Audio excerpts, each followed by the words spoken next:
idea es, la idea es medio lo usual, pedirles que tengan los micrófonos apagados para evitar interferencias. Y bueno, la dinámica es pasar que el docente hable y exponga y al final, los últimos 30 minutos los tomamos para preguntas. Las preguntas las dejan en el chat y nosotros las vamos recogiendo al final para que sean contestadas todas y así es más ordenado. Creo que Adri, no sé si me olvida algo más de esto. Nada, como ya habrán visto, hoy nos acompaña Marcos Dota, docente de nuestra casa de estudios, querido por el CED y el CERRI. Muchas gracias, Marcos, por acompañarnos hoy y hacernos esta aclaración, actualización de la Ley de Derecho Internacional Privado que se aprobó recién. Y nada, muchas gracias a todos los compañeros por venir hoy, tanto sean de Relaciones Internacionales como de Abogacía, Notariado, Laborales.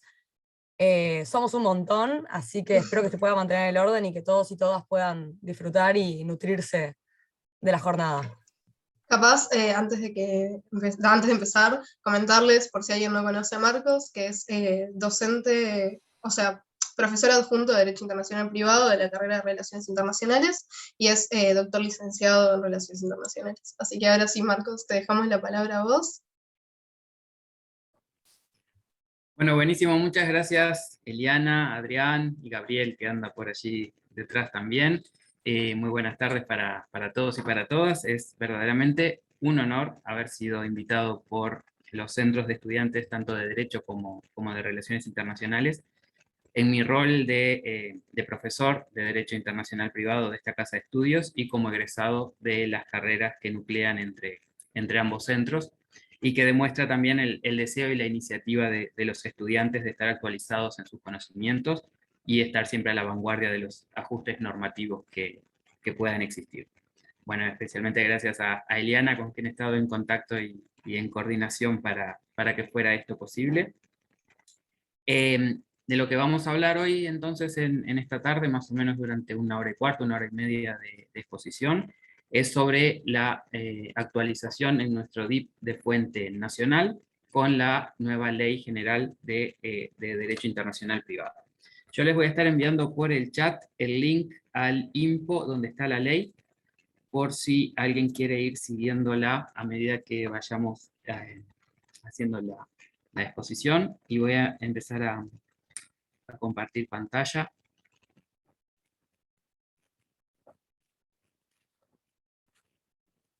Bien, perfecto. Les pido a Eliana y Adrián cualquier cosa, me interrumpen nomás con el micrófono abierto porque no estoy viendo más allá que a ustedes que me aparecen allí. Dale, excelente. Entonces, como quizás sepan, la ley 19.990, perdón, la 19.920 fue promulgada el 27 de noviembre del año pasado, aprobada por unanimidad en ambas cámaras, lo cual es un elemento también importante, y se encuentra vigente de acuerdo a sus propias normas de entrada en vigencia a partir del 16 de marzo de este año. Sustituye al apéndice del Código Civil, que fue nuestro DIP de fuente nacional en esta área desde diciembre de 1941, o sea, por casi 80 años. La ley que se aprobó, la 19.920, fue el resultado de un largo proceso que se inició en 1994 y que tuvo un impulso especial a partir de 1998, al crearse un grupo de trabajo para la elaboración de un anteproyecto de ley que luego fue presentado en diversas instancias al Parlamento. Este grupo fue presidido por el profesor Didier Operti e integrado además con los profesores Ronald Herbert, Eduardo Telechea, Marcelo Solari, Berta Feder, Carmen González, Cecilia Fresnedo, Jorge Taliche, Gonzalo Lorenzo y Paul Arrigo. Sé que entre ustedes, los asistentes, debe haber estudiantes que ya aprobaron Derecho Internacional Privado, sea en Abogacía Notariado o DIP 1 y DIP 2 en Relaciones Internacionales, con el régimen anterior y que ahora quieren actualizarse. Otros de ustedes deben estar cursando Derecho Internacional Privado ahora ya con la nueva ley vigente y quizás quieran saber un poco cuáles fueron los cambios que hay respecto al régimen anterior, e imagino que hay un tercer grupo de ustedes que cursó con el sistema anterior y tiene todavía pendiente dar el examen en abogacía y notariado o alguno de los de relaciones internacionales y necesita actualizarse o refrescar un poco los conocimientos de cara a la nueva normativa que se encuentra vigente. Esperemos poder cumplir con las expectativas de estos tres grupos y como verán en distintos momentos voy a hacer un poco más de énfasis para alguno de estos perfiles en particular. La exposición la organicé como tienen allí en la pantalla. Por supuesto que no pretendo cubrir todos los cambios, ni las nuevas disposiciones, ni hacer un análisis en profundidad, pero sí facilitarles un primer acercamiento a esta normativa, y la estructura que les propongo quizás es más pedagógica que otra cosa, buscando que la lógica trate de llegarles a ustedes como estudiantes en esos periodos de transición y no necesariamente a través de temáticas concretas que vayamos a estudiar. Entonces, empecemos con algunas precisiones previas. En primer lugar, como todo el DIP de fuente nacional, las disposiciones de la ley general se aplican cuando no tenemos una convención, un convenio, un acuerdo o un tratado internacional. Esto es algo que es tradicional en nuestro sistema de derecho positivo y va en línea con lo previsto en el artículo 1 de la Convención Interamericana de Normas Generales, que se recoge conceptualmente también en el artículo 1 de la Ley General, entre otras normas que ustedes conocen tanto del DIP de fuente supranacional como nacional. Es decir, que en esto, por supuesto que no se innova. La Ley General aplica si no tenemos otro texto. Por lo tanto, si tenemos vigente el Tratado de Derecho Civil del 89 o del 40 dentro de sus ámbitos de aplicación, esas normas siguen estando, por supuesto, plenamente vigentes. En segundo lugar, la Ley General deroga y sustituye al apéndice del Código Civil, pero mantienen su vigencia otras normas del DIP de fuente nacional en sus ámbitos de competencia. Por ejemplo, las disposiciones de la Ley de Sociedades Comerciales, el Código de la Niñez y la Adolescencia, la Ley de Concursos, el CGP, el CPP, todas esas normas de nuestro DIP de fuente nacional, distintas al apéndice, en principio siguen todas vigentes. Así que al igual que decíamos cuando estaba vigente el apéndice, hoy la Ley General es parte de nuestro DIP de fuente nacional, pero no es todo nuestro DIP de fuente nacional. Hay normas en otros cuerpos normativos que también contienen disposiciones de derecho internacional privado y constituyen también nuestro DIP de fuente nacional. Quizás cuantitativamente la Ley General hoy sea el 80, el 90% del DIP de fuente nacional, pero no son sinónimos específicos. En cuanto al vínculo de la Ley General con el objeto del DIP, todos ustedes sabrán de la primera clase de Derecho Internacional Privado que hayan cursado con cualquiera de mis colegas o conmigo, que nuestra materia busca regular las relaciones jurídicas privadas internacionales que tienen un elemento de extranjería relevante. Y para cada una de esas relaciones se busca determinar básicamente tres elementos. Una, cuál es la ley internacionalmente aplicable; otra, cuál es el juez internacionalmente competente; y otra, reconocer y ejecutar las sentencias y laudos extranjeros cuando ya se dictaron fuera de nuestro país. ¿Qué es lo que persigue la Ley General dentro de estos tres objetivos? Los dos primeros. Para una gran cantidad de categorías, nos define cuál es la ley internacionalmente aplicable, y tiene toda una sección dedicada a cuál es el juez internacionalmente competente para conocer en esos temas. Es decir, tenemos en la Ley General normas de jurisdicción directa, la que nos dicen ante qué juez nos debemos presentar. No se trata el tercer tema, el reconocimiento y la ejecución de sentencias y laudos arbitrales extranjeros, que continúa estando regulado en nuestro DIP de fuente nacional en el CGP. ¿Sí? Así que de los tres grandes objetivos del DIP, nos estamos concentrando en la Ley General en los dos primeros: ley internacionalmente aplicable y juez internacionalmente competente en jurisdicción directa.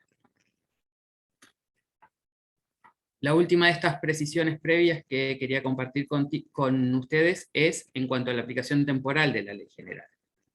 La ley general no tiene una previsión específica de desde cuándo rige, más allá de cuándo entró en vigor, que es el 16 de marzo. Por lo tanto, rige el principio general de la irretroactividad de las leyes, artículo 7º del Código Civil.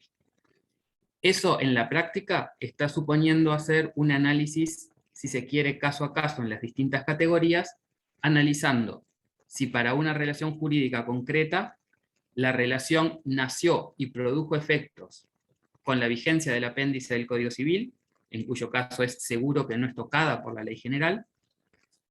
En el otro extremo, una relación jurídica nace y produce efectos luego del 16 de marzo, en ese caso es seguro que se aplica la ley general, y lo que nos queda en el medio son situaciones que nacieron en el sistema anterior, antes del 16 de marzo, y continúan produciendo efectos. Supongan, por ejemplo, un matrimonio celebrado antes del 16 de marzo, que tuvo o tiene un determinado régimen de bienes en el matrimonio, y que hoy ese régimen de bienes en el matrimonio tiene otras disposiciones en la ley general. Allí lo que se podría entender que no es una cuestión de retroactividad o irretroactividad, sino de aplicación inmediata de la ley respecto a esa relación jurídica. Pero ya les digo, es algo que se está estudiando, que tenemos las herramientas teóricas generales, pero que va a ser mucho también del análisis del caso a caso, más que del caso a caso concreto de las categorías de las cuales estemos hablando en cada momento. Bien. Les quería presentar a continuación algunas novedades en los institutos de la teoría general. Todo aquello que estudiamos cuando empieza el programa y que a veces a ustedes como estudiantes les parece infinito y que son una cantidad de cuestiones teóricas. Hay algunas novedades en estos institutos que es importante que repasemos. La primera novedad es la consagración legal del procedimiento de interpretación e integración del DIP de fuente nacional. Esto lo encuentran en el inciso 2 del artículo 1. Quienes hayan cursado en el sistema del apéndice recordarán que dábamos por entendido que el apéndice o el DIP de fuente nacional en general se puede interpretar y se puede integrar acudiendo ¿a qué? A las disposiciones del título preliminar del Código Civil, en el entendido que estábamos dentro del Código Civil y que esa normativa era también aplicable. Ahora, esa solución que se entendía desde el punto de vista doctrinario en forma prácticamente unánime, ahora tiene una solución legal que es la misma. Simplemente que ahora lo dice a texto expreso el DIP de fuente nacional. A los efectos de la interpretación e integración de la presente ley y las demás normas de DIP de fuente nacional, se aplicará lo dispuesto en el título preliminar del Código Civil y se tendrá en cuenta el carácter internacional de las relaciones jurídicas privadas previstas en ella.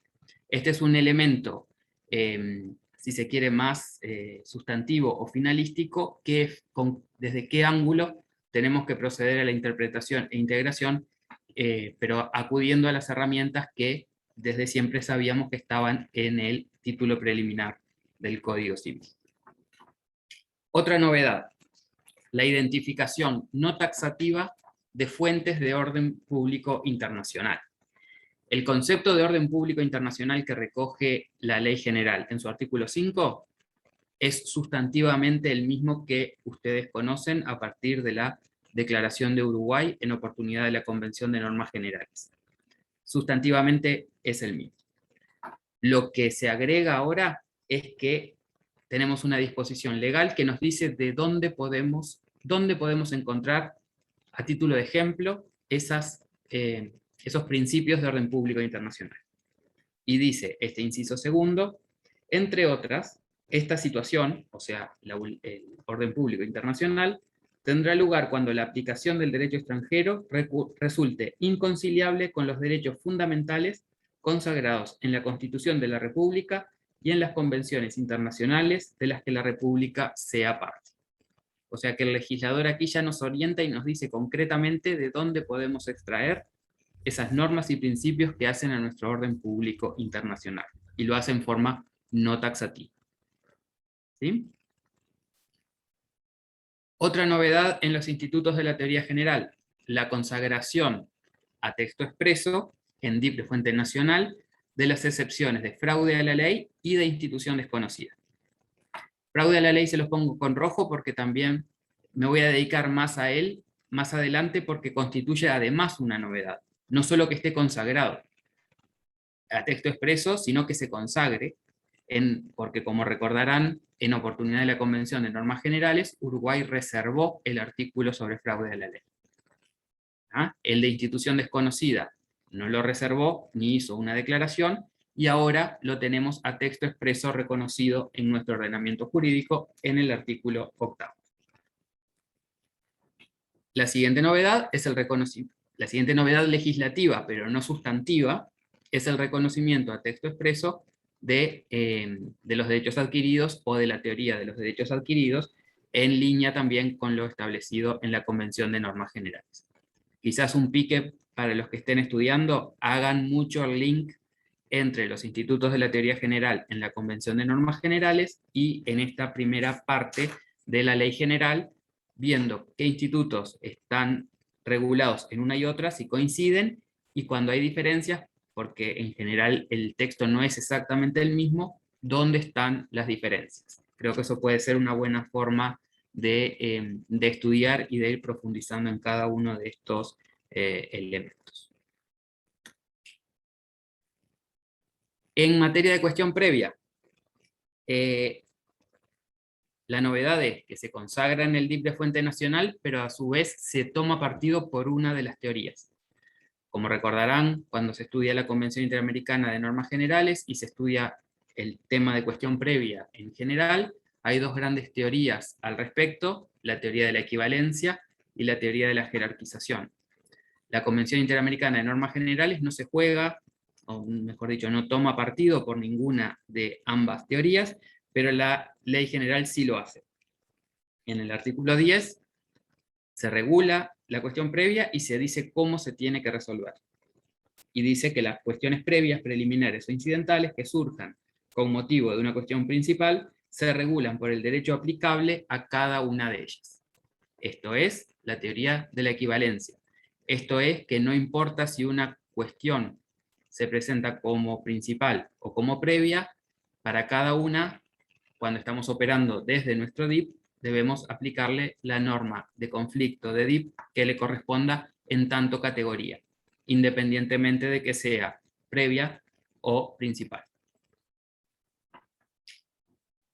Tenemos un artículo muy importante y muy interesante, que es el artículo 11, respecto a la previsión de una aplicación armónica y la consideración de la equidad en el caso concreto, que les tiene que hacer match con el artículo 9 de la Convención de Normas Generales, de vuelta con algunas diferencias de texto y de énfasis, que eso les pido que le presten atención cuando estén preparando el examen o cuando estén ya en el ejercicio profesional, pero que es importante que esté recogido a texto expreso en nuestro DIP de fuente nacional. Y tenemos también disposiciones en materia de reenvío y sobre especialidad del derecho comercial internacional, que de vuelta se los pongo con rojo porque además de ser una novedad que esté en nuestro DIP de fuente nacional, es importante el cambio o el énfasis que esto supone en nuestro derecho positivo. ¿Sí? Entonces, ahora les quiero comentar un poco algunas discusiones que terminaron, de esas cosas que en los exámenes los que dieron con el apéndice del Código Civil podían tener 2 o 3 teorías y tenían que terminar optando por alguna, o que más que terminar cambiaron su enfoque o su énfasis a partir de la ley general.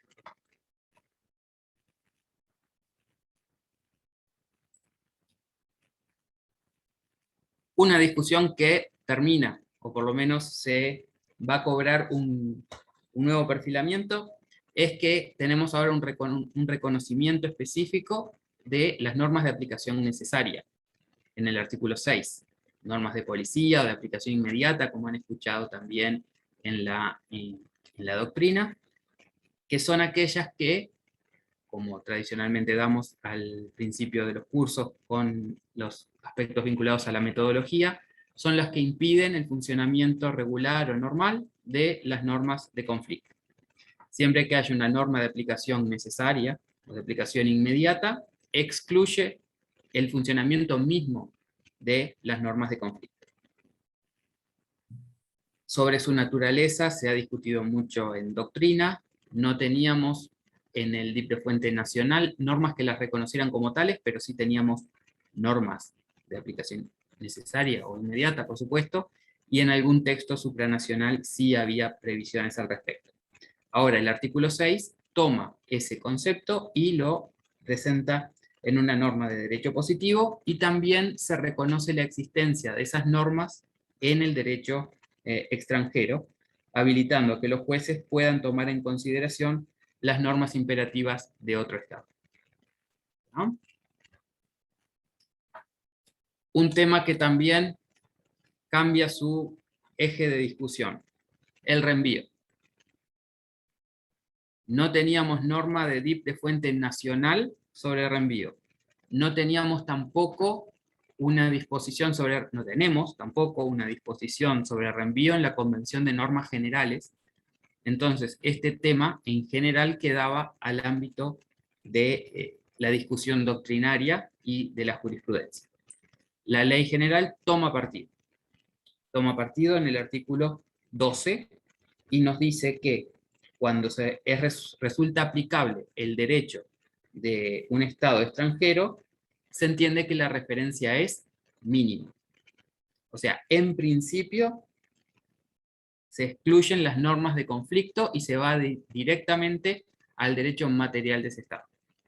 O sea, si como resultado de la aplicación de la ley general es de aplicación, por ejemplo, el derecho de México o el derecho de Canadá, se entiende que es el derecho sustantivo de México o de Canadá sin considerar las normas de conflicto. Ese es el principio general.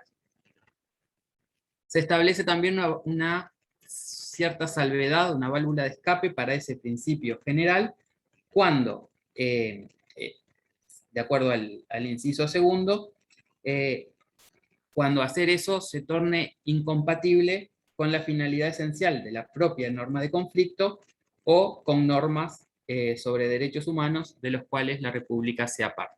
Por eso les digo que el énfasis ahora va a ser más del caso a caso. Tenemos la solución general de la referencia mínima, pero eventualmente puede ser aplicable el reenvío en los supuestos previstos en el segundo inciso. En cualquier caso, hay un inciso tercero que nos dice que en materia contractual, o sea que cuando la categoría sea contratos, no hay reenvío de ninguna forma. ¿Está? Así que reenvío, exclusión general, como para pregunta de examen. Reenvío, exclusión general, cuando es contratos. Principio general, la referencia es mínima, pero con una excepción prevista en el inciso segundo del artículo 12.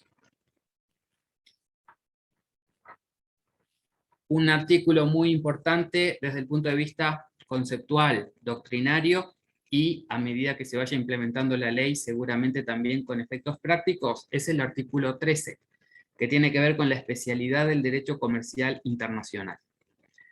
Este artículo comienza diciendo que se reconoce al derecho comercial internacional como un derecho de carácter especial, o sea, no es que se lo otorgue la ley, se reconoce algo que ya existía. Y eso tiene una serie de consecuencias que por razones de tiempo no nos podemos explayar en este momento, pero los remito a la lectura del artículo 13 y en el entendido de las consecuencias que eso tiene, sobre todo en aquella discusión que es tradicional sobre si el derecho comercial internacional es de excepción o es un derecho autónomo. ¿Sí? Con este artículo 13 se está tendiendo a reconocer la autonomía de ese derecho comercial, y eso va a tener implicancias en el estudio de los distintos temas, sobre todo que se dan en el ámbito del derecho comercial internacional. ¿Sí? Este les va a encantar. Una discusión que se termina o que cambia es toda la vinculada al testamento hológrafo. por lo menos al testamento hológrafo. Se van a abrir otras discusiones. Como recordarán, en el apéndice del Código Civil no había una disposición expresa sobre la forma del testamento. Entonces, a partir de allí se abrían distintas opciones doctrinarias y teóricas. Una decía, bueno, en definitiva, no hay forma del testamento, pero sí está está el 2400 del apéndice, que dice que todo lo relativo a la sucesión se regulaba por la ley del lugar de situación de los bienes al momento del fallecimiento de la persona. Por lo tanto, allí estaba incluida la forma. ¿Sí? Otros decían, no, para forma tenemos que ver la evolución que hubo en los tratados de Montevideo del 89 y del 40.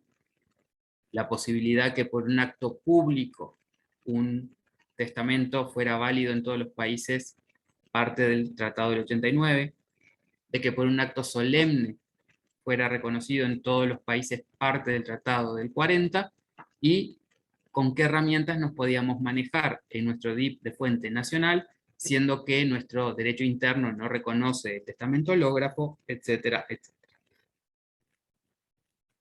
Ese tipo de discusiones sigue, no que la discusión siga vigente, se tienen que seguir acordando del acto público y del acto solemne para los tratados del 89 y del 40. Pero en el DIP de fuente nacional, ahora tenemos una respuesta específica. El artículo 31 nos dice que el testamento escrito otorgado en el extranjero, según las formas exigidas por la ley del lugar de su otorgamiento, es válido y eficaz en la República. Y continúa diciendo, la capacidad para otorgar testamento se rige por la ley del domicilio del testador al tiempo del otorgamiento. Por lo tanto, ahora para la forma del testamento hay una regla que es la ley del lugar de otorgamiento, la locus regit actum, para la validez y eficacia siempre que sea escrita. ¿Ah? Por allí vi que me honra con su presencia el escribano Santos, entre otros asistentes, que sé que tiene aquí un tema muy interesante, que es que la ley no dice que tenga que estar firmado, dice que tiene que ser escrito. Con lo cual tiene razón, pero normalmente asumiremos y esperemos que esté escrito y firmado por el testador. Así que muchachos, a los efectos de, les decía, deja de ser un problema el tener un vacío, si lo entendíamos un vacío, el aspecto de la forma del testamento, y ahora tenemos una norma que eventualmente nos puede generar otro tipo de discusiones, pero que por lo menos nos facilita y nos alienta a seguir adelante con un principio general, que es la validez de acuerdo a la ley del lugar de otorgamiento, siempre que sea escrita. Eso nos allana el camino a que, por ejemplo, los testamentos hológrafos, otorgados en países donde esto es normal y no tenemos vigente el Tratado del 40, serían en principio reconocidos. ¿Sí? Como saben, la holografía es una forma muy común en muchos países de otorgar testamentos. Otra discusión, justo los alumnos de mi grupo, el jueves tenemos que dar partición. Partición es un tema que tiene históricamente mucha discusión y mucha doctrina por su naturaleza y por los efectos que puede llegar a tener. Y ahora la ley general da una respuesta también concreta, que puede generar, por supuesto, otros problemas, sobre todo prácticos, pero a partir de las disposiciones hoy vigentes. El artículo 42 establece que la partición, cualquiera sea la causa de la indivisión, se rige por la ley del lugar de celebración del acuerdo particionario. Los coindivisarios pueden acordar la partición de todos los bienes indivisos, cualquiera que sea la causa de la indivisión, aunque estén situados en estados distintos. Mientras que la partición, cuando es de naturaleza judicial, se rige por la ley del Estado en la que radica el proceso. Así que, en esa clasificación tradicional de la partición judicial o convencional, si es judicial, se regula por la ley del proceso. Y si es convencional, lo que se dispone es que el acuerdo particionario se regula por la ley del lugar de celebración de ese acuerdo. ¿Tá? Con las dificultades que tiene, por supuesto, el hecho de que estamos en una ley de DIP de fuente nacional, que necesariamente en el caso concreto habrá que coordinar lo que diga el derecho del otro Estado o los otros Estados concernidos al respecto. Pero nosotros, en principio, vamos a reconocer un acuerdo particionario celebrado de acuerdo a la ley del lugar de su celebración. Aquí el siguiente punto es el fin de una gran... El siguiente punto es el fin de una gran cantidad de preguntas de examen que tiene que ver con, ¿se acuerdan en materia contractual?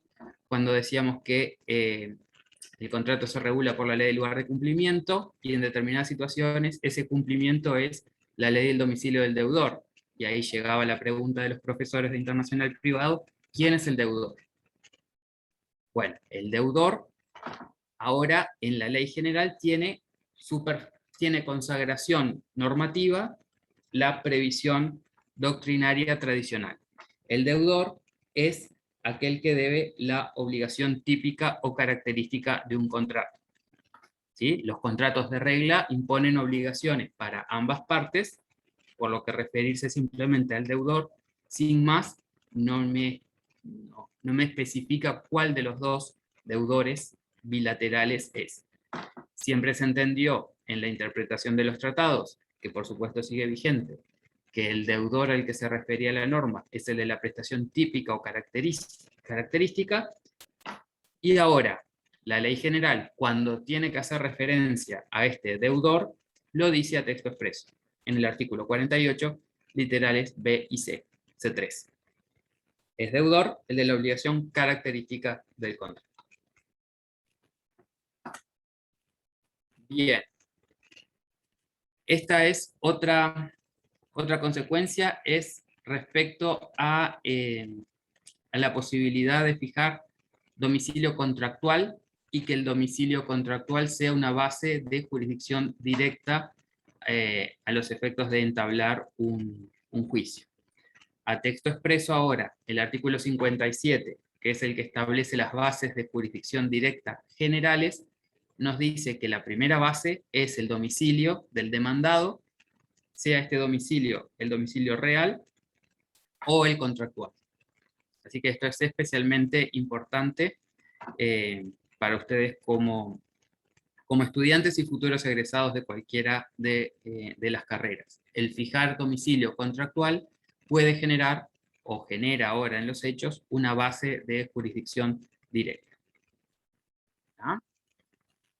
También otra de las discusiones que termina y ahora tiene una consagración legal, tiene que ver con el reconocimiento de la existencia del establecimiento de la agencia sucursal u otra forma de representación de la parte demandada como base de jurisdicción internacional directa. ¿Sí?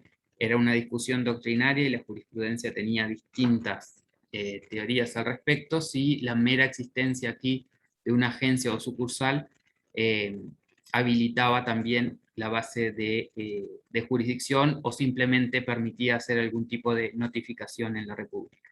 Ahora el artículo 57b lo consagra como una base de jurisdicción.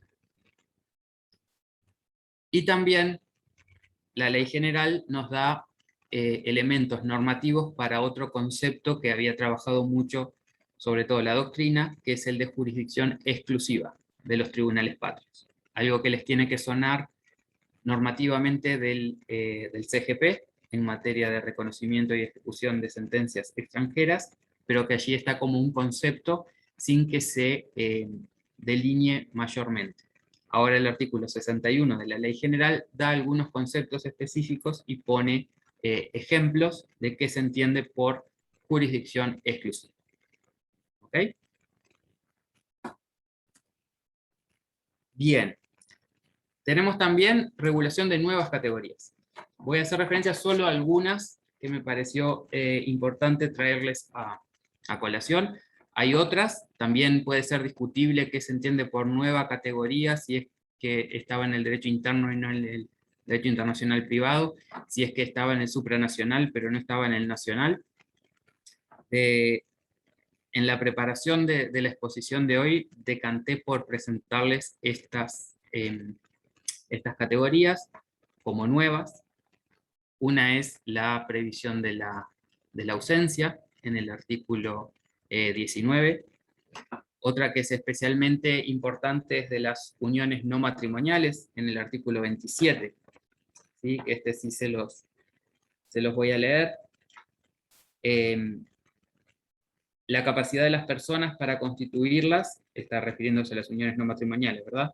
La forma, la existencia y la validez de las mismas se rigen por la ley del lugar donde han sido registradas o reconocidas por autoridad competente.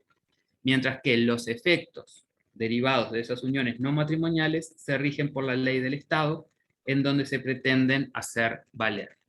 Es decir, que en materia de uniones no matrimoniales, el contenido o el alcance extensivo de la categoría es similar al que se da para matrimonio, y eso nos genera además una nueva capacidad especial, porque la capacidad para contraer una unión no matrimonial se rige, junto con la forma, existencia y validez, se rigen por la ley del lugar donde se registró o se reconoció por autoridad competente. Dentro de las opciones de las uniones no matrimoniales o de las uniones concubinarias, la ley general opta por reconocer aquellas que necesitan algún tipo de registro o reconocimiento por una autoridad. Una vez que sean reconocidas o registradas, esa unión no matrimonial va a ser reconocida en nuestro ordenamiento jurídico. Ahora, los efectos que genera, sea personales o sea patrimoniales, se rigen por la ley del Estado donde se pretendan hacer valer. Si se pretenden hacer valer en Uruguay, se va a regir por la ley uruguaya correspondiente. ¿Sí?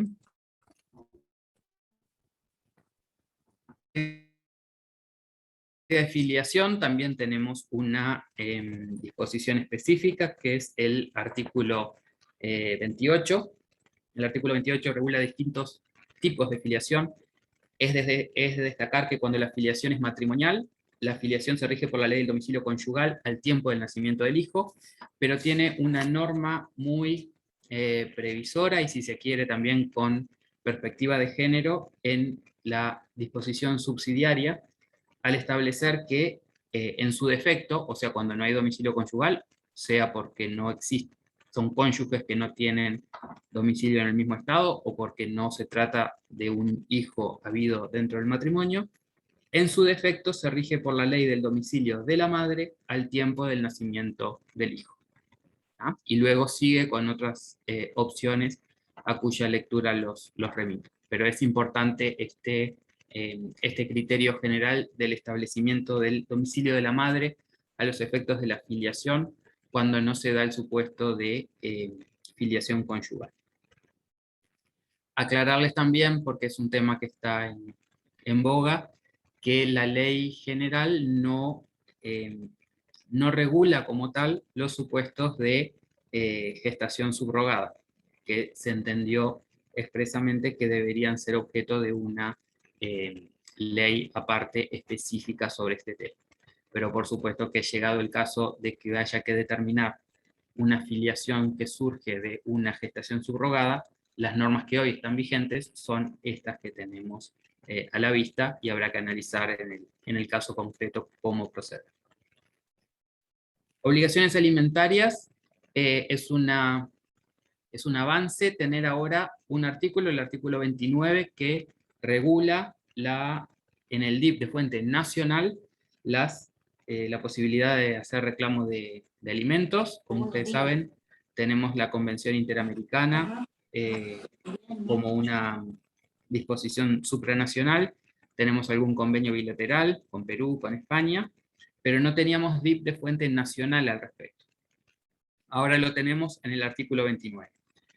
Aquí también las obligaciones alimentarias o alimenticias a nivel del DIP de fuente nacional merecerían de una ley especial que regule los distintos aspectos, pero hasta tanto eso ocurra, el artículo 29 nos da soluciones importantes que vienen a colmar un vacío.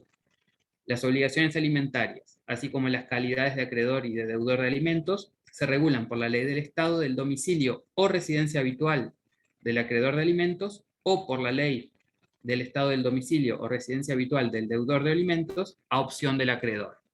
O sea, si nos vamos un paso atrás, es el acreedor el que opta entre qué leyes posibles: la del domicilio o residencia habitual suya como acreedor, o domicilio o residencia habitual del deudor. Máximo 4 leyes para optar. Va a depender del caso concreto entre cuántas leyes puede efectivamente optar. Y por supuesto va a ser clave el asesoramiento que ustedes les puedan brindar al acreedor sobre cuál ley va a ser más beneficiosa. Si bien no lo dice, como lo dice la Convención Interamericana, que hay que optar por aquella ley que sea más beneficiosa a los intereses del acreedor, va íncito que esa valoración tiene que estar en el consejo que le dé quien esté asesorando al acreedor alimenticio. Siguiente categoría que ahora tiene pie normativo, forma de los actos jurídicos, en el artículo 43. ¿Sí? El artículo 43 dispone sobre todas las formas que entran dentro de esta categoría, como la entendemos en Derecho Internacional Privado a partir de Alfonsín, o sea, las formas extrínsecas, las formas instrumentales y las formas publicitarias. Y la solución que tenemos en el artículo 43 es la misma que existe en el Tratado de Montevideo de 1940. ¿Sí? O sea, nos remite a la ley que regula, que rige los actos jurídicos, es la que decide sobre la forma extrínseca de ese acto. Las formas instrumentales se regulan por la ley del lugar donde se celebran u otorgan, por la locus regit actum, mientras que el registro y la publicidad, como siempre, tienen carácter territorial. Por lo tanto, cualquier acto jurídico que se otorgue en el extranjero y quiera producir efectos en Uruguay, vamos a tener que analizar que cumpla, o vamos a tener que prever que cumpla la forma publicitaria y de registro prevista por la ley uruguaya, sobre todo para tener efectos frente a terceros.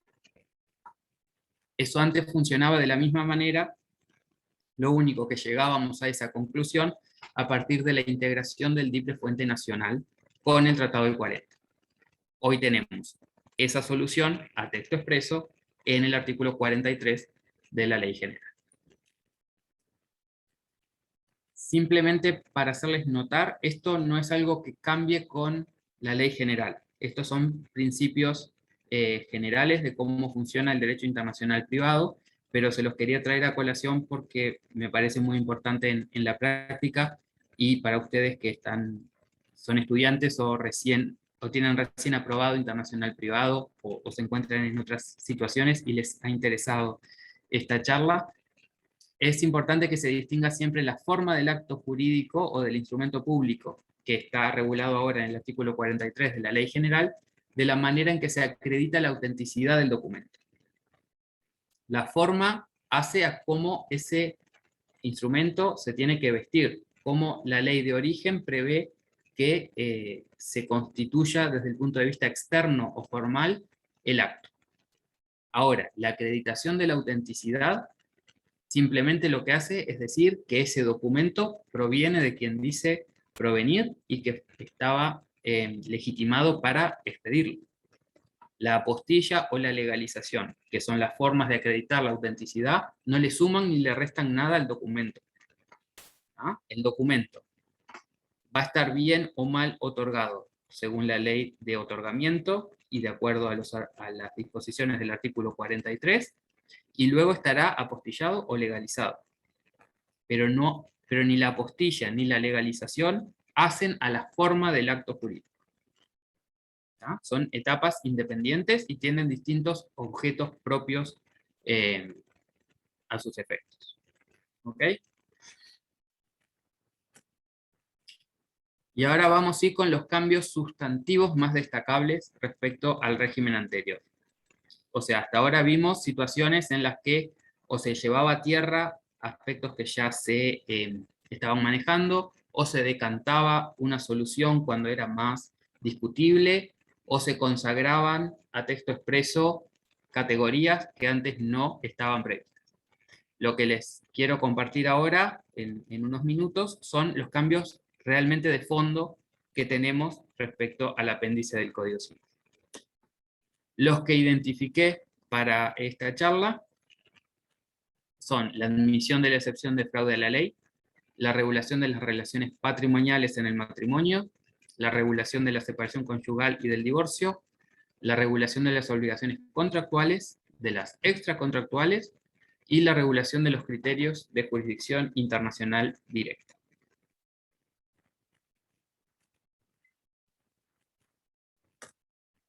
Primero, excepción de fraude a la ley. Recuerdan que en la teoría general, las excepciones a la aplicación del derecho extranjero son aquellas situaciones en las que juega la norma de conflicto, se pone en funcionamiento, pero por alguna razón no aplicamos ese derecho que en principio estamos obligados a aplicar si así nos lo indica la norma. Respecto a la excepción de fraude a la ley, la posición de Uruguay en oportunidad de la Convención Interamericana de Normas Generales fue reservar el artículo 6. Uruguay en 1979 reservó el artículo sobre fraude a la ley e hizo una serie de consideraciones en su reserva que entiendo ya la han estudiado en su momento o les pido que refresquen su lectura. Entonces, obviamente se entendía que en el DIP de fuente nacional no cabía el fraude a la ley de regla. Hay alguna disposición, sí, que podemos entender como de fraude a la ley, por ejemplo, en materia de sociedades comerciales, pero de regla no estaba previsto en el sistema anterior. Eso cambia ahora cualitativamente desde el momento que la ley general, en el artículo 7, reconoce la excepción de fraude a la ley, en los términos que tienen en pantalla. No se aplicará el derecho designado por una norma de conflicto cuando artificiosamente se hubieran evadido los principios fundamentales del orden jurídico de la República. ¿Ah? Noten que se necesitan dos elementos, que haya un artificio, que es uno de los elementos tradicionales del fraude a la ley cuando se lo estudia teóricamente, pero además que se hubieran evadido los principios fundamentales del orden jurídico de la República. Si solamente hubo un manejo artificioso del punto de conexión, pero no se vulneraron o no se evadieron principios fundamentales de nuestro orden jurídico, en principio no estaríamos frente a un supuesto de fraude a la ley en los términos de la ley general. ¿Ah? Este es uno de los casos en los que va a requerir mucho análisis de los casos concretos, valga la redundancia, y de cómo la doctrina y la jurisprudencia lo vayan interpretando y llevándolo a la práctica. Por ahora quédense conceptualmente con este cambio que es muy importante y que entiendo que en algún momento supondrá el levantamiento de la Reserva de Uruguay, el artículo 6 de la Convención de Normas Generales, para ser coherentes con la nueva normativa del DIP de fuente nacional. Siguiente cambio. Relaciones patrimoniales en el matrimonio.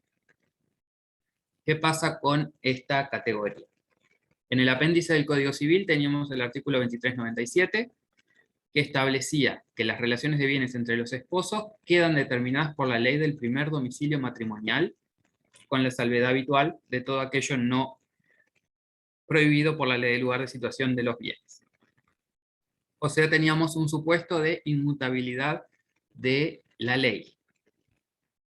A todos los efectos, el punto de conexión primer domicilio matrimonial fijaba el régimen de bienes en el matrimonio de esos esposos, independientemente de que cambiaran luego de domicilio.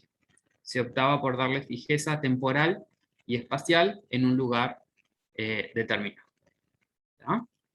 Y la ley iba a ser siempre la misma. Eso cambia con la ley general. La ley general en su artículo 25 tiene una serie de supuestos que se deben ir analizando en cascada. Lo primero que reconoce el artículo 25 es la posibilidad de que los cónyuges celebren convenciones matrimoniales, en una redacción que hace acordar a las disposiciones del Tratado de Derecho Civil Internacional de 1889.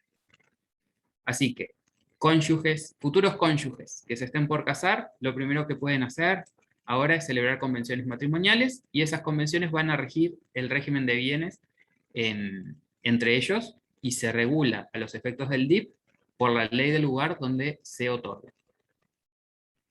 Así que si una pareja está por contraer matrimonio en Uruguay y desea celebrar convenciones matrimoniales en Portugal, celebra las convenciones matrimoniales en Portugal y esas convenciones se regirán por la ley portuguesa.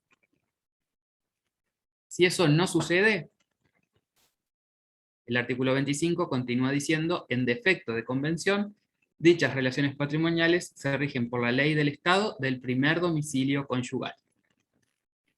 Este es el primer criterio legal, entonces, que es igual al del apéndice. Pero luego continúa con una serie de supuestos en cascada, de qué sucede a falta de ese domicilio o si es imposible determinarlo. Y también, fuera de esos casos, también un criterio subsidiario que puede llegar a la regulación del régimen de bienes en el matrimonio por la ley de celebración del matrimonio. El artículo 25 nos dice también cuál es el alcance extensivo de la categoría, y quizás una novedad muy importante, tan importante como la posibilidad de celebrar capitulaciones como primera opción, es el hecho de que si ambos cónyuges pasan a domiciliarse a la República, pueden hacer constar en un instrumento público su opción de aplicar el derecho uruguayo, surtiendo este efecto una vez que esté inscrito en el registro respectivo. Es decir, que ahora existe la posibilidad de que cambie la ley aplicable al régimen de bienes en el matrimonio, siempre que ese cambio sea por la ley uruguaya. Supónganse que por alguno de los criterios anteriores la ley aplicable fuera la italiana, o la francesa, o la argelina, sea porque celebraron capitulaciones matrimoniales allí, porque fue el primer domicilio, o lo que sea. Ahora, la ley general permite que esos cónyuges que tienen regulado su régimen de bienes por una ley extranjera, pasen a regularlo por la ley uruguaya, si lo hacen constar en instrumento público y si ambos se vienen a domiciliar a Uruguay. Esos son los requisitos para que esto opere. Pero si esto se da, se produce un gran cambio respecto al régimen anterior, porque ahora es mutable la ley. Antes la ley era inmutable. Ahora la ley puede mutar, puede cambiar, si estamos en un supuesto de los aquí previstos. Siguiente categoría con cambios: separación conyugal y divorcio. En el artículo 2396 del apéndice del Código Civil, era la ley del domicilio matrimonial la que regía las relaciones personales entre los cónyuges, la separación de cuerpos y el divorcio, y la de los padres con sus hijos. Domicilio matrimonial que, a diferencia de lo que sucede ahora, no tenía una definición en el DIP de Fuente Nacional. Ahora nuestra ley general lo define. No lo vimos en esta charla, pero por supuesto que va a ser muy importante, si están preparando un examen o un parcial, tener clara la definición actual de domicilio matrimonial. ¿Qué sucede en la ley general? El artículo 26 nos dice que la separación conyugal y el divorcio se rigen por la ley del domicilio conyugal, pero agrega algo que se daba mucho en la práctica y que era lo que generaba la mayor parte de los problemas y de las necesarias interpretaciones doctrinarias y jurisprudenciales. Cuando los cónyuges tuvieran domicilio en estados diferentes, la separación conyugal y el divorcio se regirán por la ley del estado del domicilio del actor o del demandado, a opción del actor. Así que supongan una pareja contrajo matrimonio en cualquier país. Hoy uno de los cónyuges vive en Uruguay y otro en Brasil. No tienen domicilio conyugal en un estado, como entendemos en derecho internacional privado, el domicilio conyugal. Están domiciliados uno en Uruguay y otro en Brasil. Pues bien, ¿cuál es la ley aplicable a ese divorcio? El actor va a elegir entre la ley de su domicilio o la ley de su contraparte. ¿No? Luego veremos ante qué juez se tiene que presentar. Pero esto es una innovación. Pasamos del punto de conexión domicilio matrimonial, teniendo que interpretar domicilio matrimonial con las herramientas que teníamos en el antiguo sistema, a una posibilidad concreta de esa situación de cónyuges que no tienen domicilio matrimonial. Obligaciones contractuales. Aquí sí entran muchos rojos. Como recordarán, en el apéndice del Código Civil los contratos se regulaban por la ley del lugar de su cumplimiento, y entendiendo cumplimiento de acuerdo a lo previsto en los artículos 34 a 38 del Tratado de 1889, y agregando el 2403, una proscripción genérica a la autonomía de la voluntad. ¿Sí? Acá sí cambiamos totalmente el paradigma. Ahora, la ley que regula los contratos es la que eligen las partes, siempre que el contrato de por sí sea internacional en los términos de la definición prevista en el artículo 44. ¿Sí? Entonces, ahora, y les reitero porque sí es de los cambios quizás más importantes, pasamos de la aplicación preceptiva de la ley del lugar de cumplimiento de los contratos a la posibilidad de que las partes elijan, opten por la ley aplicable y puedan también elegir el juez. Eso está previsto en el artículo 45, la ley o el derecho, en sentido más amplio, porque como verán allí y en lo que puedan seguir estudiando, se establece que las normas que regulan el contrato pueden ser más allá que una ley específica, puede haber otros principios e instrumentos de soft law, y también pueden elegir el juez competente en caso de litigio por el contrato. Y además se admite el depesage. El depesage, recuerdan que es la posibilidad de que distintas partes del contrato se regulen por distintas leyes. En el sistema de los tratados del 89, del 40 y del apéndice del Código Civil, no se admite el depesage de regla. Todo el contrato se regula por una única ley. En el sistema de la ley general está admitido el depesage y distintas partes del contrato pueden regularse por distintas leyes. Allí les muestro el artículo 45, pero lo tienen por supuesto para ver en el chat que les envié con las normas del INPO. Y están estos principios que les decía de la posibilidad de elegir directamente por las partes, que la remisión al derecho vigente en un Estado excluye las normas de conflicto de leyes, con lo cual refuerza lo que veíamos hace unos minutos de la imposibilidad del reenvío. Ese acuerdo puede ser expreso o tácito, siempre que se desprenda inequívocamente de las cláusulas contractuales consideradas en su conjunto, y puede referir a una parte del contrato o a todo, y de allí es lo del depesage. Además es tan amplia esta recepción que se puede cambiar en cualquier momento la elección que las partes hayan realizado respecto de esta ley. Bien, entonces, principio general, posibilidad de elegir la ley.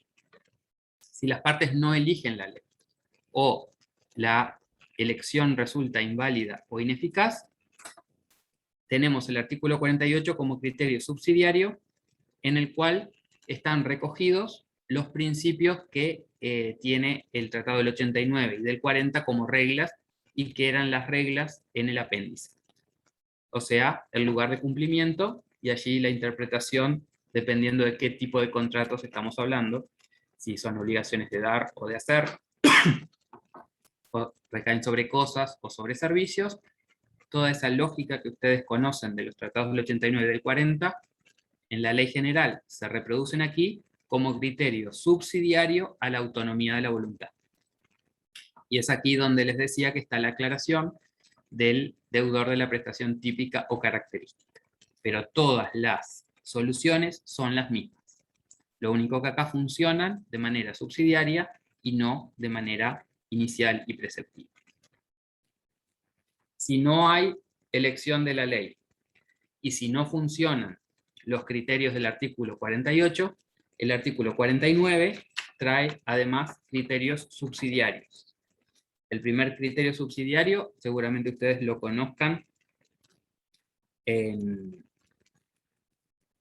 artículo 40 del Tratado del 40, la ley del lugar de celebración, como criterio subsidiario normativamente previsto, y se agrega uno más, que es cuando la ley aplicable no pueda ser determinada en base al inciso primero, el contrato se regirá por la ley del país con el cual presente los lazos más estrechos. un concepto muy, si se quiere, anglosajón, pero que viene aquí a ser un criterio subsidiario del criterio subsidiario, para que todos los supuestos posibles tengan algún derecho o alguna norma que los termine regulando. Ahora, además de todas estas previsiones, si ustedes han seguido la lectura de la ley o lo tienen allí en el INPO, el artículo 50 da una serie de soluciones especiales en materia de contratos. Entonces, allí, en una serie de literales, se trata la situación concreta de algún tipo de contrato. Por ejemplo, los que constituyan, modifiquen o transfieran derechos reales sobre inmuebles situados en Uruguay. Por ejemplo, los que se vinculen a títulos valores. Por ejemplo, los que son contratos de consumo, o relaciones de consumo, los contratos individuales de trabajo, los contratos de seguros, los contratos de transporte por agua. Ese tipo de contratos específicos que están en el artículo 50 tienen su propia solución a texto expreso. Aquí los aliento a que como estudiantes tengan en cuenta las excepciones, porque a los profesores nos gustan preguntar las excepciones. Entonces, tengan claro que estos contratos tienen su regulación específica y no funciona la autonomía de la voluntad. Y no funciona el criterio del artículo 48. Por eso acá les quería proponer a los efectos metodológicos de cómo ustedes pueden estudiar o razonar el tema contratos en el ámbito de la ley general, que empiecen por las excepciones. O sea, dentro de los contratos internacionales, si el contrato está en el artículo 50, se regula por la ley que está establecida en el artículo 50. ¿Sí? Si el contrato concreto que ustedes están analizando no califica en ninguno de los previstos en el artículo 50, rige la autonomía de la voluntad. Nos vamos al 45. Si no hicieron uso de la autonomía de la voluntad de las partes, o es ineficaz o inválida, vamos al 48, criterio subsidiario, de regla general. Y si no, vamos a los del 49. ¿Ah? ¿Por qué? Porque si el contrato lo pueden calificar en alguno de los supuestos del 50, va a ser solo ese la respuesta, va a ser solo esa la ley aplicable. Si no está allí, es que pueden ir a los demás supuestos concretos. Obligaciones extracontractuales. Otro tema en el que hubo muchos cambios y muy significativos. ¿Cuál era la situación anterior? El apéndice del Código Civil nos remitía en el 2399 a los artículos 34 a 38 del Tratado de Derecho Civil de 1889 para regular los actos jurídicos. El artículo 38 del Tratado del 89 es el que regula la responsabilidad extracontractual y lo hace por la ley del lugar donde se produce el hecho lícito o ilícito del que procede. ¿Sí? O sea, es muy estricto el texto, por lo menos, del tratado, al cual se remitía el apéndice, lugar donde se produce el hecho lícito o ilícito del que procede. Esto cambia por completo en la ley general. La ley general establece en el artículo 52 que las obligaciones no contractuales se rigen por la ley del lugar donde se produjo el hecho o acto, lícito o ilícito, que las genera, o por la ley del lugar donde se produjo el daño, a opción del damnificado. O sea que el damnificado puede optar para elegir la ley aplicable a la responsabilidad extracontractual por la ley donde se produce el hecho material o por la ley donde se produjo el daño, que muchas veces va a ser la ley de su domicilio. Y entre esas leyes, él puede optar. Pero además agrega la ley general un criterio que pasa a ser regla general, algo que ustedes conocen de la previsión de accidentes de tránsito en el protocolo de San Luis. Si el demandado por el hecho dañoso y el reclamante por este hecho tuvieran su domicilio en el mismo estado, se aplicará la ley de este estado. O sea que ahora la ley del domicilio común, que antes era una previsión excepcional en materia de accidentes de tránsito en el ámbito del Protocolo de San Luis, ahora pasa a ser un criterio general en la ley general. Por ejemplo, si es una cuestión de responsabilidad extracontractual entre dos personas domiciliadas en Brasil, va a ser la ley brasilera la que regule esa responsabilidad extracontractual.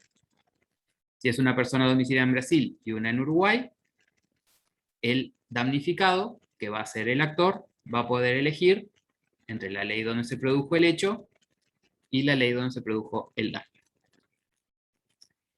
Espero que haberles podido transmitir la importancia del cambio conceptual. Pasamos de una única ley, más allá de las interpretaciones que se pudo haber hecho a nivel doctrinario y jurisprudencial de qué es el hecho, y a veces entenderlo como el daño, o de la teoría de la ubicuidad, pero pasamos de un texto frío y unívoco en cuanto a la ley aplicable a una apertura de distintas posibles leyes aplicables en la responsabilidad extracontractual, ¿ah?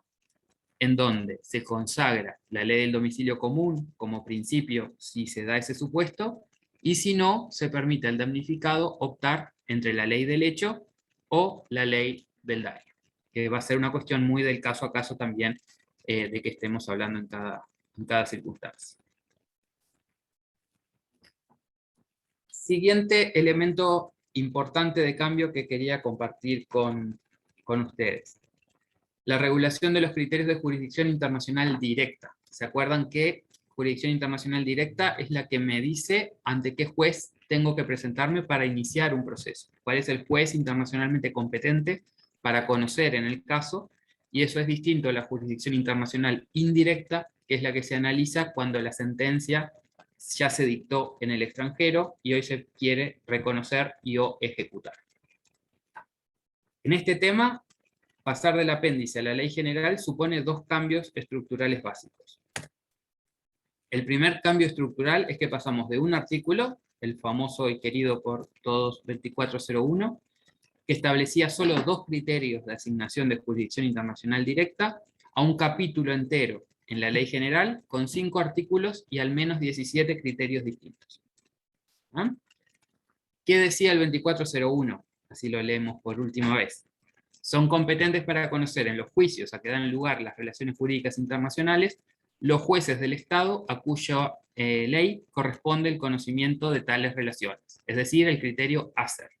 Primero determinábamos la ley aplicable y luego, en virtud de este criterio, del criterio ACER o del paralelismo, el juez competente era aquel cuya ley era aplicable. Si resultaba entonces ser aplicable la ley venezolana, sería el juez venezolano. Si era aplicable la ley china, era el juez chino, y así sucesivamente. Y el segundo criterio era el del domicilio del demandado. Tratándose de acciones personales patrimoniales, estas también pueden ser ejercidas a opción del demandante ante los jueces del país del domicilio del demandado. ¿No? Así que ese es el primer cambio estructural, lo que vemos, lo que podemos analizar desde fuera. Y el segundo es que la nueva normativa es atributiva de competencia internacional para los jueces patrios, o sea, para los jueces uruguayos, y no una norma distributiva. Si se fijan, el 2401 era como una norma abstracta, podía aplicar para el DIP de fuente nacional uruguaya, pero podía aplicar para cualquier otro DIP. Pero si somos estrictos, no iba a ser el 2401 el que le dijera al juez brasileño que era competente en algo. Iba a ser la norma de DIP de fuente nacional brasileña que le diría si es competente o no. Esa técnica es mejorada con la ley general, y la ley solamente dice cuándo los jueces uruguayos son competentes. No me dice quién es competente si no es el uruguayo. Lo hace solo, digamos, por la positiva. Cuando nuestros jueces son competentes en determinados temas. Y no en términos abstractos o generales, porque en definitiva no podría hacer. Entonces, ¿cómo los podemos organizar a los efectos de la exposición? Y les prometo que no voy a tomarles mucho más tiempo.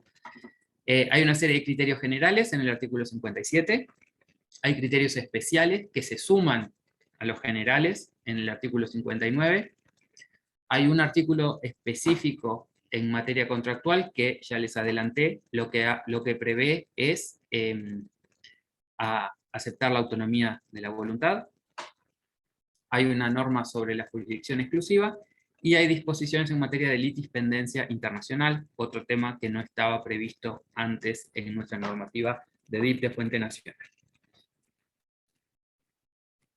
Los criterios generales de jurisdicción que están en el artículo 57, muy rápidamente los podemos agrupar en distintos tipos. Uno es vinculado a la parte demandada, y el primero está en el literal A, en términos similares al criterio del apéndice, y en términos clásicos, tanto en el derecho procesal interno como internacional. Domicilio del demandado. O sea, si el demandado está domiciliado en Uruguay, sea domicilio real o contractual, como les decía hace unos minutos, los jueces uruguayos son competentes.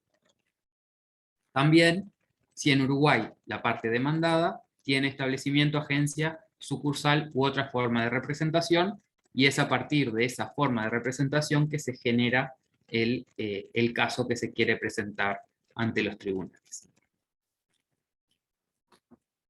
En el literal C del 57 tenemos el criterio AFER, es decir, son competentes los jueces uruguayos cuando, en virtud de las normas de conflicto de leyes, es aplicable la ley uruguaya. Hay una serie de criterios accesorios vinculados a conexiones procesales que están en los literales D, E y F, por ejemplo, la reconvención, por ejemplo, otros tipos de vínculo entre los objetos, que lo pueden leer con mayor detenimiento, pero que son criterios accesorios vinculados a temas procesales. Está también la prórroga internacional de competencia para acciones personales en el literal G, que dice que en casos de acciones personales, cuando el demandado, después de promovida la acción, comparezca en el proceso ejerciendo actos positivos de defensa sin cuestionar la jurisdicción internacional del Tribunal de la República en el momento procesal pertinente. ¿Sí? O sea que si se inicia un juicio en Uruguay sin que se haya respetado alguna de las otras bases de jurisdicción, y la parte demandada contesta en los términos previstos en este literal G, los tribunales uruguayos pasaron a ser competentes en virtud del literal G, habiéndose producido la prórroga internacional de competencia. El literal H es uno de los más interesantes y de los más sustantivos y de los que va a generar mayor desarrollo, espero, doctrinario y jurisprudencial, que es el foro de conveniencia o necesidad, es decir, una situación en la que, de no intervenir la justicia uruguaya, se podría llegar a una situación de denegación de justicia y de falta de acceso a los tribunales a nivel internacional. Este literal H, les recomiendo especialmente que lo lean, prevé la existencia de 5 supuestos que se tienen que dar en forma acumulativa, y parte del supuesto de que los tribunales uruguayos no son competentes por otro criterio, pero que si no asumen esa competencia, se puede caer en una denegación de justicia en el caso concreto. En esas circunstancias, si se dan los 5 elementos que están previstos allí, se puede asumir competencia en esa materia. Y finalmente está la posibilidad de adoptar medidas cautelares internacionales previstas en el literal I. El artículo 59 les decía que establece soluciones especiales en materia de jurisdicción que se acumulan con las existentes en el artículo 57. Algunas de ellas están vinculadas a familia y menores, son las de los 3 primeros literales, que son medidas cautelares o de urgencia en la protección de incapaces, si el incapaz se encuentra en territorio de la República. O sea que se le da a los jueces uruguayos potestad de urgencia para cualquier incapaz, independientemente de cuál sea la ley aplicable y el juez naturalmente competente para esa situación. También en materia de restitución y tráfico internacional de menores, para reclamar el reintegro internacional de menores con residencia habitual en la República. Esto lo tenemos que coordinar con la ley 18.895, que establece, es la norma de DIP, de Fuente Nacional, sobre restitución internacional de menores, cuando a Uruguay le piden la restitución de un menor que se encuentra en territorio uruguayo. Este artículo 59, literal B, prevé la situación contraria, que Uruguay solicite la restitución de un menor que fue trasladado desde Uruguay, donde tenía su residencia habitual, y no tenemos DIP de fuente supranacional, como por ejemplo el Convenio de La Haya, la Convención Interamericana al respecto. El literal C es muy importante para vincular con la categoría una de las categorías que veíamos hoy, el divorcio. Le otorga a los jueces uruguayos jurisdicción en la esfera internacional en materia de relaciones personales entre los cónyuges, separación de cuerpo y divorcios, si el actor tiene domicilio en la República. Esto también soluciona algunas de las dificultades que había en el régimen anterior. Alcanza ahora que el actor esté domiciliado en Uruguay para que los jueces uruguayos se declaren competentes. Y después hay una serie de casos en los que se otorga a los jueces uruguayos competencia, teniendo en cuenta la situación de inferioridad de la parte demandante, y eso se da en las relaciones de consumo y en las relaciones laborales. Los remito allí a la lectura de los literales D y E. En materia contractual, les decía que el artículo 60 es la disposición específica, prevé el principio de la autonomía de la voluntad, que la cláusula que otorga jurisdicción a algún tribunal se celebre por escrito, en cualquier momento de la vida del contrato, o sea, al celebrarse o posteriormente, pero tiene un requisito de fondo, que es no obtenerse en forma claramente abusiva según el caso concreto. Y esto, por supuesto, como también lo dice la norma, se tiene que analizar en cada una de las circunstancias. No se puede elegir foro en los mismos contratos que están previstos en el artículo 50, ténganlo en cuenta para preguntas de examen, y si no se elige foro en materia contractual, volvemos a los principios generales del artículo 57. Parte demandada domiciliada en Uruguay, criterio a ser si la ley uruguaya es la aplicable, etcétera, etcétera. Aquí les dejo el artículo 60, pero que simplemente para que vean la normativa que estábamos analizando en estas últimas diapositivas.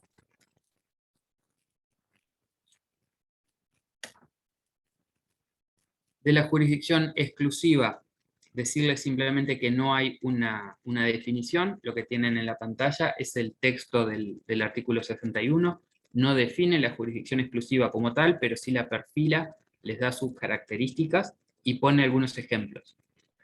Entre ellos, las vinculadas a derechos reales sobre bienes situados en Uruguay, los sistemas registrales organizados por esta, o la propiedad intelectual e industrial. Todos estos son supuestos de jurisdicción exclusiva, no taxativos. Ustedes, este concepto al que lo tienen que vincular es al que aparece en el 539.1, numeral 4 del CGP, en materia de reconocimiento y ejecución de sentencias extranjeras. ¿Sí? Recuerdan que allí se establece el principio de análisis de la jurisdicción indirecta a través de la ley del Estado de donde proviene el fallo, salvo que haya una cuestión de jurisdicción exclusiva de los tribunales patrios. Este concepto de la jurisdicción exclusiva es el que ahora tenemos que vincular con el artículo 61 de la Ley General. La disposición en materia de litispendencia es muy importante a los efectos prácticos que ustedes pueden tener desde nuestro país. Está previsto, por supuesto, la triple identidad clásica en este tema. Hay un requisito temporal y la posibilidad de que nuestros jueces suspendan un proceso en espera del resultado de otro. La norma dice, en definitiva, que cuando un juicio iniciado previamente con el mismo objeto y causa se encuentre pendiente entre las mismas partes, o sea, triple identidad, objeto, causa y partes, en un Estado extranjero, los tribunales de la República podrán suspender el juicio en que estén conociendo si es previsible que la jurisdicción extranjera dicte una decisión que pueda ser reconocida en la República. Así que esto es una novedad absoluta que esté previsto así. Por supuesto que en términos doctrinarios se ha hablado y hay disposiciones en derecho comparado sobre la litispendencia internacional, pero es sumamente importante a nivel práctico lo que esto puede suponer a medida que se vaya implementando en nuestros tribunales. Creo que simplemente para terminar, destacar la importancia que tiene el contar ahora con esta norma, con la ley general, que es muy moderna, acompasa a Uruguay en una cantidad de temas. Por supuesto que hay soluciones que pueden ser discutibles, que pueden necesitar mayor desarrollo y mayor claridad para los operadores a futuro, pero como base es muy importante contar con esta norma luego de un apéndice del Código Civil que fue muy bueno durante su vigencia, pero que ya tenía 80 años y el mundo en el que se aprobó ha cambiado claramente hasta ahora. Alentarlos sí a que como estudiantes, sea en la etapa que se encuentren, se sigan interesando por el estudio de esta materia. O sea, no pasa siempre que una materia es como tener un bebé, es una norma tan nueva y tan importante como para empezar a estudiarla, y ustedes que todavía son estudiantes están en la vanguardia de cómo esto se va a empezar a entender y a aplicar. Así que nada, los invito a que sigan por ese camino y vean que el derecho internacional privado cada vez tiene más aristas, es cada vez más complejo, pero también eso es lo que lo hace tan interesante y tan desafiante en su ejercicio. Ahora sí voy cerrando la parte de la presentación, así los vuelvo a ver. Y nada, yo quedo por supuesto a disposición para cualquier pregunta, comentario, y los colegas del CED y del CERRI que estén por allí, que no se durmieron todos, Adrián, Eliana o Gabriel, fue de verdad un gusto poder hacer esta participación. Así que muchas gracias. Muchas gracias a vos, Marcos. En el chat todavía no dejaron preguntas, pero les damos unos minutos para que las vayan dejando. Quería saludar a Ana de Llano, que la vimos por ahí. ¿Está Ana también? Buenas, Ana. Sí, yo vi lo vi por la pantalla nomás a Rubén, pero vi que hay una cantidad de colegas también del Instituto Internacional Privado, así que muchas gracias también por su presencia. Sí, nada, y mientras van dejando sus consultas, o no, porque igual me pareció súper clara la presentación, la actualización, agradecerle mucho a Marcos por acompañarnos hoy, a todos los compañeros que se pudieron conectar y que disfrutaron de la actualización. Quiero que sepan que también va a quedar subida a nuestro canal de YouTube de la Oficina Gremial del CED, así que si la quieren revisitar o si tienen algún compañero que no haya podido conectarse, está siendo grabada, va a quedar subida, y eso. Cualquier cosa estamos acá. Veo mucho agradecimiento, no muchas preguntas, se ve que quedó todo explicado. Bueno, muchas gracias, me alegra que les haya gustado y espero que les haya resultado útil también.